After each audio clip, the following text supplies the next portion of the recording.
दोस्तों, क्या आपको पता है कि आखिर बड़े बड़े लकड़ों से कागज को कैसे बनाया जाता है? आखिर कागज को बनाने के लिए बड़े बड़े लकड़ों को कौन कौन से प्रोसेस से गुजारा जाता है? कागज की डिमांड इतनी ज्यादा होती है कि रोजाना लकड़ों से भरे 50 से 60 ट्रक का यूज किया जाता है। तो चलिए जानते हैं कागज बनने के शुरू से लेकर अंत तक के सफर के बारे में। इस प्रोसेस में सबसे पहले हम ऐसे पेड़ का चयन करते हैं जिसमें वुड फाइबर यानी लकड़ी के रेशे की मात्रा अधिक हो, जैसे कि स्प्रूस, पाइन जैसी लकड़ियों का इस्तेमाल किया जाता है। इन पेड़ों को बड़े बड़े मशीनों से काटकर एक जगह इकट्ठा किया जाता है। उसके बाद इन पेड़ों को ट्रकों में लोड किया जाता है। इन सभी ट्रकों को पेपर बनाने वाली फैक्ट्री में ले जाया जाता है, जहां पर पहले इसे ट्रक में से अनलोड किया जाता है। यहाँ पर सबसे पहले मशीन के द्वारा लकड़ी की छाल को लकड़ी से अलग किया जाता है।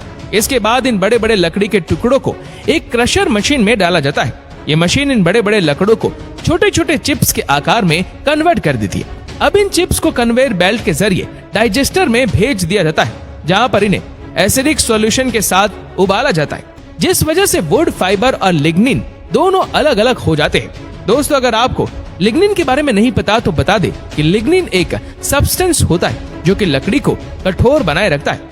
अब इस बचे हुए वुड फाइबर को अच्छे से पानी से साफ किया जाता है, जिससे बचा हुआ एसिडिक सॉल्यूशन बाहर निकल जाता है और फाइबर और भी ज्यादा सॉफ्ट और क्लीन हो जाता है। लेकिन तब भी वह इतना साफ नहीं होता कि हम इससे पेपर बना सकें। इसलिए इसकी ऑक्सीजन और पेरोक्साइड की मदद से क्लोरीन फ्री ब्लीचिंग की जाती है, जिससे ये और भी ज्यादा चमकदार और साफ हो जाता है। अब अगर हम इस ब्लीच किए हुए वुड फाइबर से सीधे ही पेपर बनाएंगे तो उसकी डेंसिटी बहुत कम होगी, जिस वजह से उसकी क्वालिटी थोड़ी कम हो सकती है। इसीलिए पेपर की क्वालिटी बढ़ाने के लिए वुड फाइबर में कैल्शियम कार्बोनेट मिलाया जाता है और उसे अच्छे से मिक्स किया जाता है। इस सारे मिक्सचर को पल्प या लुगदी कहते हैं। अब हमने जो पल्प बनाया था उसमें बहुत सारा पानी ऐड कर दिया जाता है, जिससे वो और पतला हो जाता है।